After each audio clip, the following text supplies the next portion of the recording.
नमस्कार, मैं हूं संजय शर्मा। आप देख रहे हैं 4 PM न्यूज नेटवर्क। 2017 के कुछ महीने बीते होंगे जब योगी जी की शपथ हुई थी। अचानक एक दिन खबर आई कि विधानसभा के अंदर एक आरडीएक्स जैसी सफेद धातु वस्तु मिली, एक पैकेट में सफेद सफेद। और लोगों ने कहा ये बम है, आरडीएक्स है, योगी जी को मारने की साजिश थी।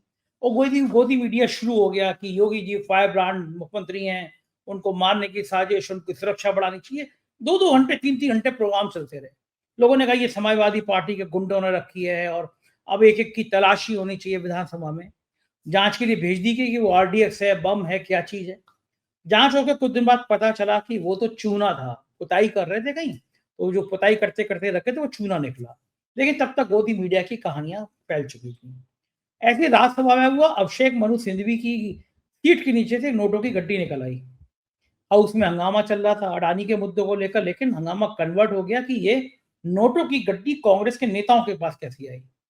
अमित मालवीय ने तुरंत ट्वीट कर दिया कि ये तो कांग्रेस भ्रष्टाचार करती है, और कांग्रेस के लोग हमलावर हो गए कि भैया जिम्मेदार आपकी है, जांच कराइए। कांग्रेस के लोग नाराज थे धनखड़ साहब पे कि आपने बिना जांच किए अभिषेक मनु सिंघवी का नाम कैसे दे दिया। और मनु अभिषेक जी जाने माने देश के वकील हैं और दिन भर हंगामा चलता रहा। अभय दुबे जी से मैंने इसके राजनीतिक मतलब पूछे कि अमर सिंह के टाइम में भी एक बार हाउस में नोट ऐसे ही लहरा रहे थे और एक बार फिर आज नोटों पे चर्चा होती देखी। उधर मैंने अभय जी से पूछा कि अपने नाराज फूफा जी होते शिंदे था, उनकी हालत तो बड़ी रही, बड़ी खराब निकली, गृह मंत्रालय मिल नहीं रहा है वहां, तो अब क्या होगा। और उन्होंने बड़े रोचक जवाब दिए। बहुत अच्छी बातचीत है। मैं आपको ले चलता हूँ अभय दुबे जी के पास, इस रिक्वेस्ट के साथ कि चैनल को सब्सक्राइब करना और ज्वाइन करना ना भूलें। चलते हैं अभय दुबे जी के पास। 4 PM न्यूज नेटवर्क में स्वागत है अभय दुबे जी आपका। शिंदे जी को लेके मुझे बड़ा तरस आ रहा है, बेचारों ने इतनी मेहनत करी, इतने फोटो लगाए, इतनी बड़ी बढ़िया योजनाएं, और देवेंद्र फडणवीस ने इंटरव्यू किया जानबूझ के आज तक को और एबीपी पे, और कह दिया कि भैया गृह मंत्रालय तो इसलिए हमारे पास रहना जरूरी है क्योंकि केंद्र से बहुत तालमेल रहना पड़ता है। यानी कि जो मुख्य मांग थी गृह मंत्रालय, अगर मुख्यमंत्री नहीं तो गृह मंत्रालय। शिंदे जी ने, शायद लोग कह रहे हैं कि जो मैं बीमार हो गया हूं, मैं आया नहीं और वो चले गए थे घर पे, वो सब नाटक इसीलिए था कि भाई ये तो शिंदे को समझ में आ गया था मुख्यमंत्री नहीं बन रहा। लेकिन कम से कम गृह मंत्रालय मिल जाए। पुलिस का बड़ा रौला होता है वहां पे, फिल्म एक्टर एक्ट्रेस रहते हैं, तो पुलिस वहां पे बड़ा मुख्य भूमिका में रहती है, तो कम से कम इतना मिल जाए। लेकिन आज देवेंद्र फडणवीस ने साफ कर दिया कि इस मामले में भी नो, कोई मतलब नहीं है, गृह मंत्रालय भी उन्हीं के पास रहेगा। आपका क्या मानना है इस पूरे घटनाक्रम पर? आपकी क्या टिप्पणी है? क्या इससे आसानी से सरकार चलती रहेगी या फिर महाराष्ट्र में थोड़े झटके लगते रहेंगे?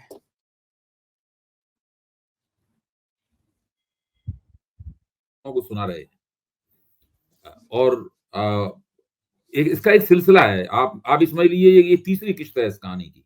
धारावाहिक चल रही है कहानी ये महाराष्ट्र की, और इस कहानी का एक शीर्षक है जो मैंने आज इसको दिया है। वो कहानी का शीर्षक ये है कि शानदार बहुमत, अस्थिर सरकार। ये इस कहानी का शीर्षक है।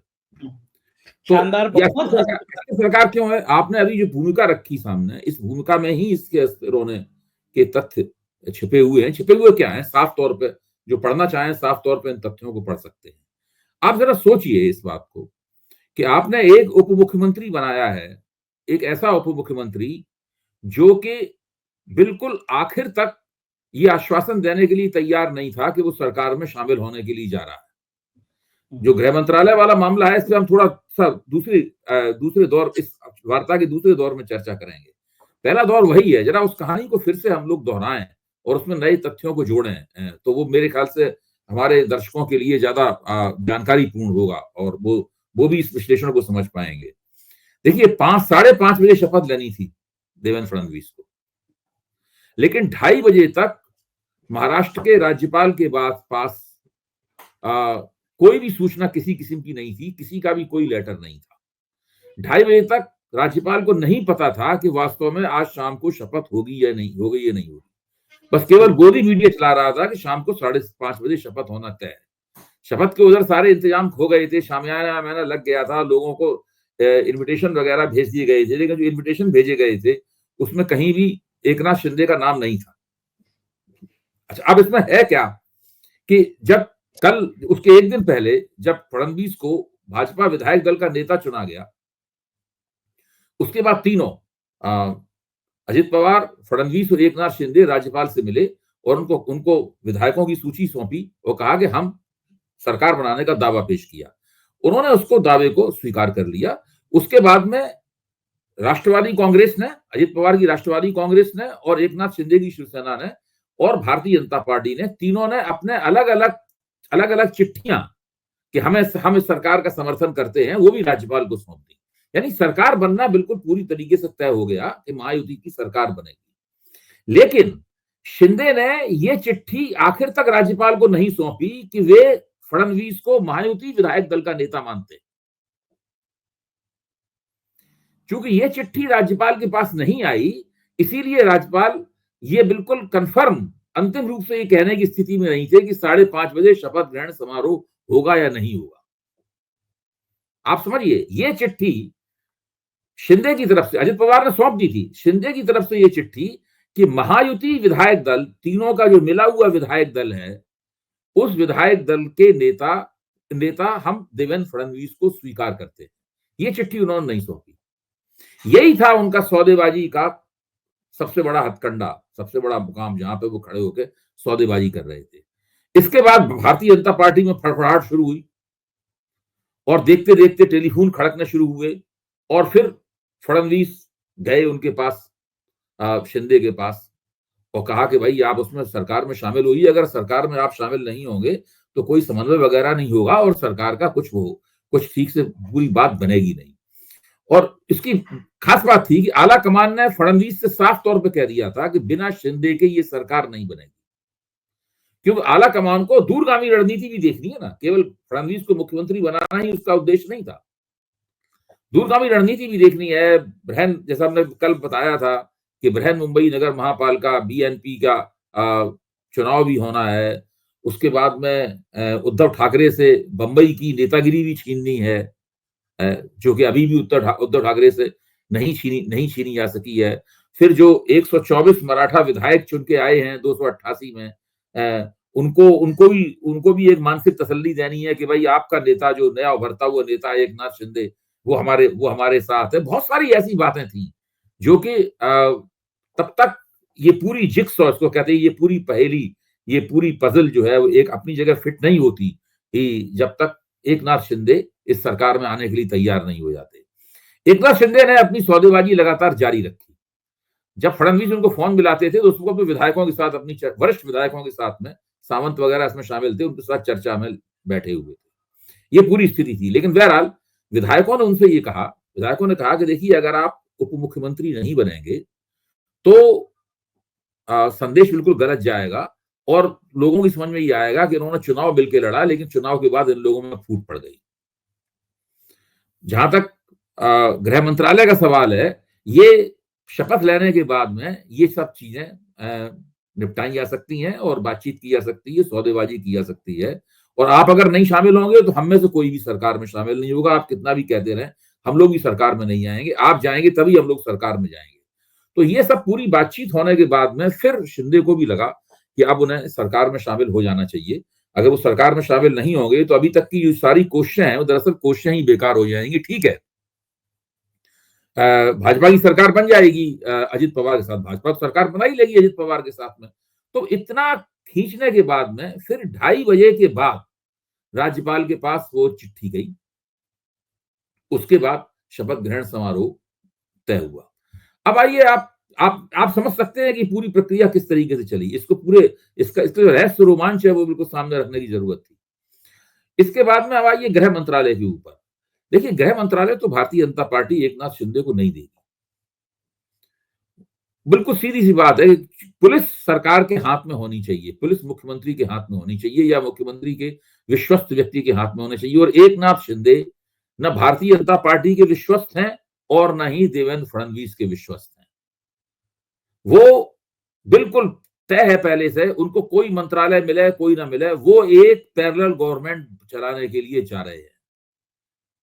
महाराष्ट्र में 2 सरकारें चलने वाली हैं। एक सरकार देवेंद्र फडणवीस चलाएंगे और उसी के समांतर दूसरी सरकार एकनाथ शिंदे चलाएंगे। और अगर एकनाथ शिंदे दूसरी समांतर सरकार नहीं चलाएंगे तो उनकी नेतागिरी धीरे धीरे करके खत्म हो जाएगी। यही भाजपा चाहती है। वो अपनी नेतागिरी को तभी बचा सकते हैं जबकि वो फडणवीस के मुकाबले घोषित रूप से अपनी सरकार चलाएं, छुप के भी नहीं।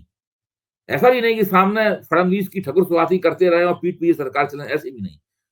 घोषित रूप से अपनी सरकार चलाएं, और फडणवीस ने उनको मनाने के लिए, यहां तक मैंने कल भी बताया था, यहां कहा भी कि सरकार में आपका वही हस्तक्षेप रहेगा, वही दबदबा रहेगा जब आप मुख्यमंत्री थे, वैसा था। तो ये स्थिति महाराष्ट्र की है। महाराष्ट्र में एकनाथ शिंदे को गृह मंत्रालय मिले या न मिले, नहीं मिलेगा गृह मंत्रालय, लेकिन इसका मतलब ये नहीं है कि वो कमजोर हो गए हैं, क्योंकि वो अपनी ताकत कहीं और से प्राप्त कर रहे हैं। वो अपनी ताकत मराठा समुदाय का, जो मानते हैं कि वो नेता है और मराठा समुदाय भी इस दृष्टि से उनकी तरफ देखता है, वो अपनी ताकत वहां से प्राप्त कर रहे हैं। वो कह रहे हैं पहले हमारे पास 40 विधायक थे, हमारे पास 60 विधायक हैं, हम तो पहले ज्यादा मजबूत हो गए, मजबूती से उभरे हैं। और अब उनकी पूरे महाराष्ट्र में छवि है। पहले वो केवल थाने स्तर के नेता थे, अब वो 2.5 साल मुख्यमंत्री रह लिए हैं, और भाजपा उनकी मातहत रही है। भाजपा का जो व्यक्ति अभी मुख्यमंत्री बन रहा है, वो उनके मातहत रहा है 2.5 साल तक। तो एक ऐसी स्थिति है जिसमें एकनाथ शिंदे को ये मानना कि वो कमजोर हो गए हैं या उनको पटखनी मिल गई है, मेरे ख्याल से ये मानना उचित नहीं होगा। भाजपा के सामने सांसद है कि वो अपनी सरकार कैसे चलाए, और सत्ता का केंद्र, एक सत्ता का केंद्र पूरी सरकार में कैसे रहे। सत्ता के 3 केंद्र होंगे, एक केंद्र काफी निष्प्रभावी होगा जो अजित पवार का केंद्र है, लेकिन 2 केंद्र बिल्कुल समान ताकत के होंगे और दोनों अलग अलग अपनी सरकार चलाएंगे। इसको देखते हुए मुझे नहीं लगता कि ये सरकार बहुत लंबे अरसे तक चलेगी, इसके पास विधायक कितने भी, क्योंकि इसमें इस तरह की परिस्थिति में इतना तनाव पैदा होता है, इतना कॉन्फ्लिक्ट होता है, इतना घर्षण पैदा होता है कि इस तरह की सरकार चलना बहुत मुश्किल होती है। महाराष्ट्र में ईवीएम, वोटर लिस्ट में गड़बड़ी, इस तरह के तमाम आरोप महाविकास आघाड़ी ने लगाए हैं।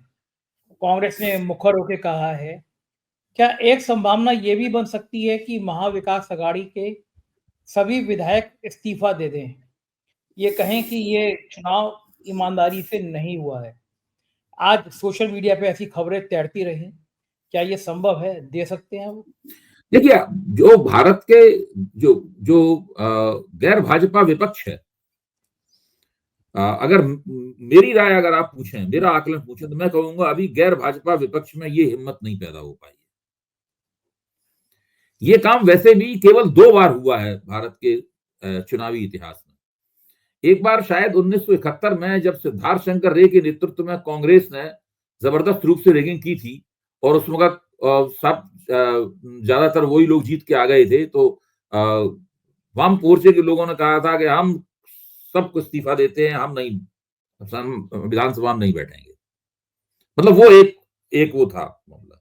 और शायद दूसरा मामला तब था जबकि असम में चुनाव का बहिष्कार किया गया था, जब असम में बहिरागतों के खिलाफ आंदोलन चल रहा था। ये 80 के दशक की शुरुआती बात है, इंदिरा गांधी प्रधानमंत्री थी, तब वो बात हुई थी। इसके अलावा मुझे और कोई ऐसा कोई उदाहरण नहीं दिखाई पड़ता जब ऐसा किया गया हो। देखिए, अगर ये लोग ऐसा करें तो पहली बात तो इन्हें अपना पूरा केस बनाना चाहिए। ये केवल संदेह के आधार पर इल्जाम लगाना या कोई छोटे मोटे उदाहरण देके अपनी बात को साबित करने की कोशिश करना, इससे नहीं बनेगा। उन्हें सिलसिलेवार मजबूती से अपना एक केस बनाना चाहिए और पूरा पेश करना चाहिए जनता की अदालत में। बड़े पैमाने पर उसकी अभियान चलाना चाहिए, मुंबई की सड़कों पर निकलना चाहिए, और उसके बाद कहना चाहिए कि हम अब विधानसभा में नहीं जा रहे, आप अकेले सरकार चलाइए, आपने बेईमानी से चुनाव जीता है, हम बाहर रहेंगे और बाहर रह के जनता के बीच में काम करेंगे, प्रोटेस्ट करेंगे, प्रतिरोध करेंगे, आंदोलन करेंगे, धरना देंगे, हम विधानसभा में नहीं जा रहे, आपने चुनाव बेईमानी से जीता है। और इसके लिए ये केवल महायुति का मामला नहीं है, ये मामला केवल महाविकास आघाड़ी का मामला नहीं है, ये केवल शरद पवार की पार्टी का या उद्धव ठाकरे की पार्टी का या नाना पटोले की पार्टी का मामला नहीं है। इसके ऊपर पूरे इंडिया गठबंधन की बैठक होनी चाहिए, तमाम विपक्षी दलों को बुलाना चाहिए, कोशिश करनी चाहिए वे दल भी आए जो भाजपा के साथ नहीं जुड़े हैं और आघाड़ी में भी नहीं है और इंडिया गठबंधन में नहीं है, उनको भी बुलाकर बड़े पैमाने पर इसकी एक दिल्ली में गोलबंदी होनी चाहिए। एक राष्ट्रीय स्तर पर आंदोलन की पूरी रूपरेखा बननी चाहिए। ये सब ऐसे ही नी जर्क रिएक्शन की तरीके से सब काम नहीं हो सकते, इतना बड़ा कदम नहीं उठाया सकता। इसके लिए इन लोगों को काफी काम करना पड़ेगा। मतलब वो केवल ऐसा नहीं है कि एक बार ही कदम उठा लिया, इस कदम को वापस तो आप ले नहीं सकते। फिर तो आपको आगे बढ़ते ही चले जाना होगा उसमें। फिर ये कहां तक जाएगा, इसके बारे में पहले आकलन करना होगा, किस सीमा तक आप उसको ले जाएंगे। अभी दिल्ली में चुनाव होने वाले हैं, महीने भर बाद दिल्ली में चुनाव का डंका वैसे ही पिट चुका है। जनवरी में तो धूम हो जाएगी पूरी तरह चुनाव की। क्या कांग्रेस दिल्ली के चुनाव में भाग लेगी? और इंडिया गठबंधन में आम आदमी पार्टी भी है, तो क्या वो उसके कांग्रेस के इस कदम का समर्थन करेगी? वो कुछ मतलब देखिए, ये बहुत बहुत मुश्किल, बहुत ट्रिकी क्वेश्चन है। छोटी बात है। इस बीच में एक मजेदार बात हुई। मैंने पहले देखता था कि संघ जो है वो सीधे सीधे सरकार में कोई हस्तक्षेप नहीं करता था। सरकार बनवा करता था, प्रचार अधूरे रहते थे, अपने हिंदुत्व की बातें किया करते थे। देखिए पिछले कुछ सालों से संघ के जो प्रचारक, जो संगठन मंत्री बन के जाते हैं सरकारों में, वो हर तरह के धंधे करने लगे हैं। वो बड़े बड़े बिल्डर के संग धंधे करने लगे हैं। उत्तर प्रदेश में एक बहुत बड़ा बिल्डर है, उन्होंने कई लोगों को साहब ने बेसहाय कर रखा है। उस बिल्डर के संग एक संगठन मंत्री का नाम आया, उसके इनकम टैक्स की रेट पड़ी तो 400-500 करोड़ की तो जमीन इनकम टैक्स ने सीज कर दी। तो संगठन मंत्री लोग जा रहे हैं, वो तबादले, ट्रांसफर, पोस्टिंग, कृष्ण गोपाल जी बड़े बड़े IAS अफसर उनके यहाँ जी हजूरी करते थे। लखनऊ के कलेक्टर साहब बहुत दिनों तक उनकी कृपा पे बने रहे। इस तरह के कामों में इन्वॉल्व होते हैं। ये सारी बात मैं आपको इसलिए बता रहा हूँ कि बहुत मजेदार सीन हुआ। आज महाराष्ट्र में मेरे एक मित्र है, वो सीनियर IAS है वहां पे।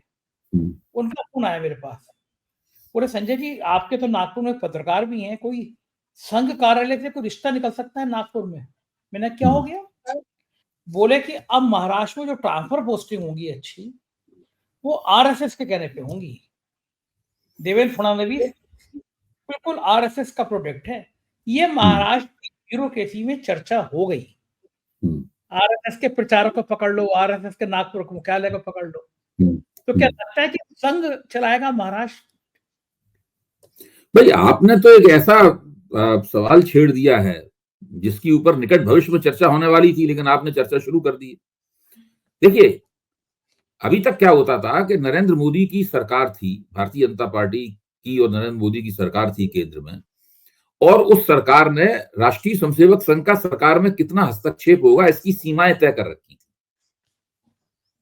और वो सीमा थी शिक्षा और संस्कृति का क्षेत्र। ये हिस्सा पूरी तरीके से संघ को दे रखा था, और उसमें नरेंद्र मोदी और दूसरे लोग कोई हस्तक्षेप नहीं करते थे। संघ जैसे चाहता था उस हिस्से को चलाता था। किस यूनिवर्सिटी में कौन सा वाइस चांसलर लगना है, कहां असिस्टेंट प्रोफेसर लगना है, यूनिवर्सिटी के अंदर किसको प्रमोशन देना है, शिक्षा नीति किस तरह बननी है, ये तमाम चीजें राष्ट्रीय स्वयंसेवक संघ तय करता था। इसमें कोई हस्तक्षेप नहीं था। इसके बाहर जब भी संघ हस्तक्षेप करने की कोशिश करता था, मोदी जी उसमें टांग अड़ाते थे, कहते थे कि अब ये इस तरह से नहीं होगा।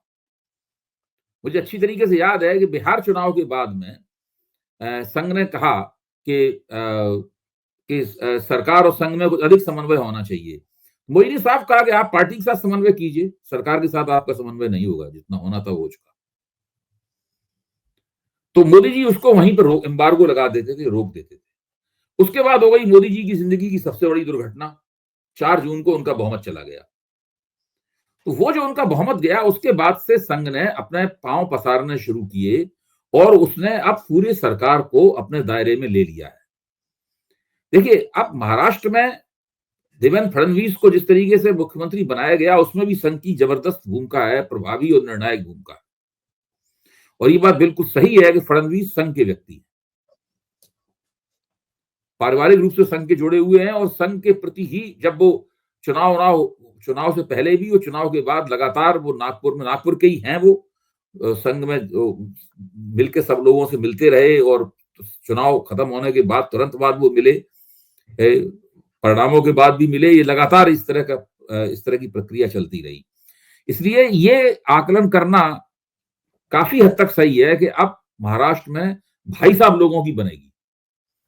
भाई साहब जो है वो कहते हैं प्रचारकों को भैया जी, नहीं मैं भाई साहब, मेरा मानना है कि भाई साहब कहते हैं उत्तर प्रदेश में, और सब जगह दिल्ली में भी भाई साहब कहते हैं। भाई साहब कहते हैं दिल्ली में, तो दिल्ली यूनिवर्सिटी में और दूसरे विश्वविद्यालयों में जहां वहां सब भाई साहब लोग चाहते हैं, उसी का अपॉइंटमेंट होता है। लोग आपस में बात करते हैं कि भाई साहब लोगों के पास चले जाओ, भाई साहब लोग किस भाई साहब को पटा रखा है, ये चलती है बात।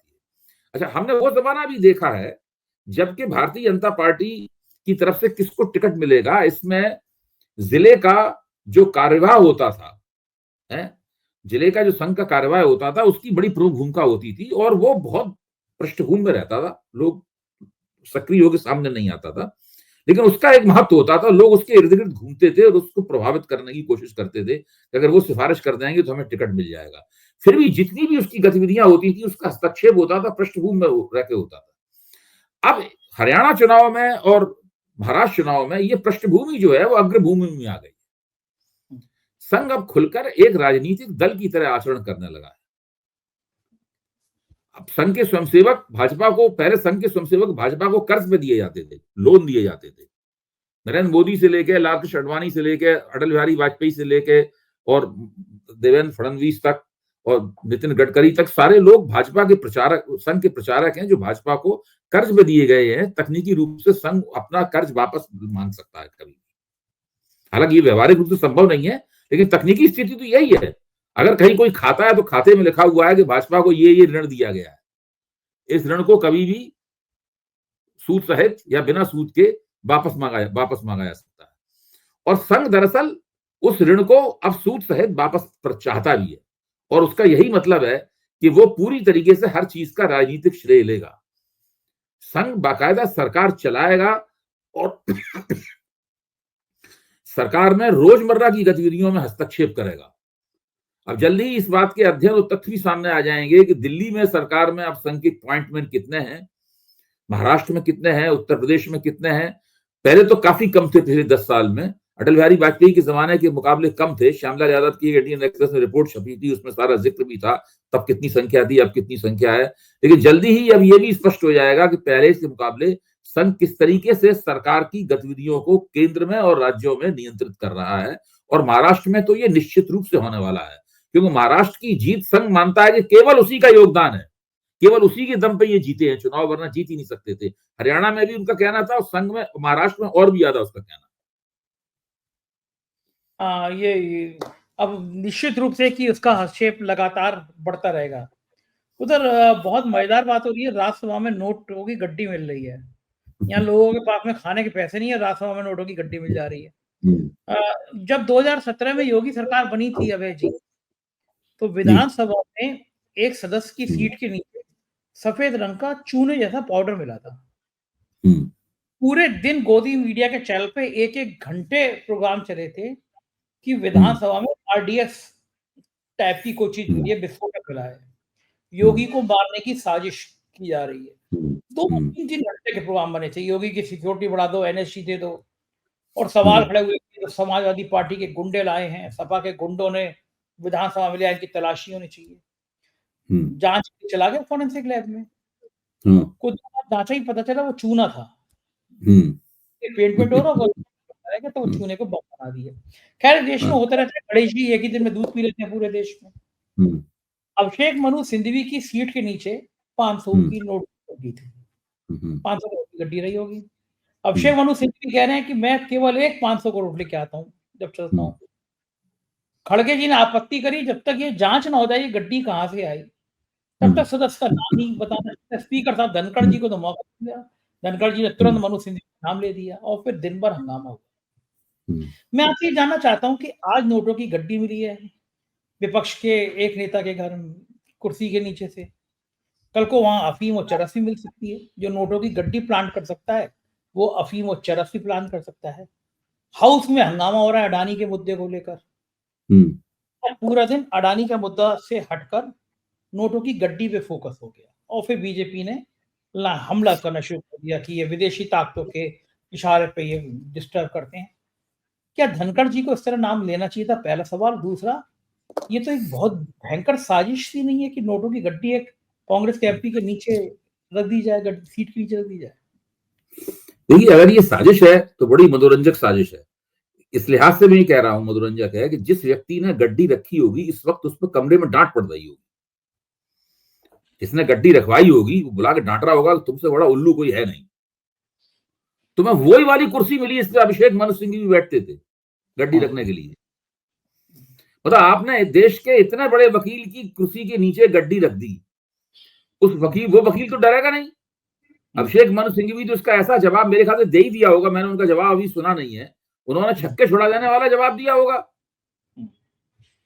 तो वो गलत जगह गड्डी रखाया।